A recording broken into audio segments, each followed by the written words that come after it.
Here I have Mercedes Vito, and let me show you how to change the time zone on the following car. So at the very beginning, let's start by using the home screen. Let's here swipe to the left until you see the settings, so this car icon. Under settings, let's choose the system tab from the top. Then you get access to this left menu. Select here time and date. As you can see, under time and date, you can adjust a few things.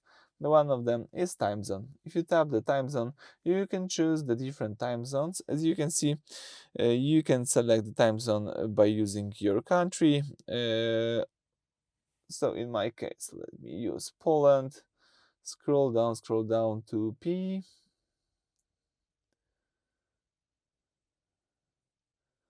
As you can see, there's a lot of them. I see Poland right here. And right now the car is switching to Poland, so it's quite useful. Selecting the appropriate region usually updates automatically clock via GPS. So that's it. Thank you for watching. Please subscribe to our channel, leave thumbs up.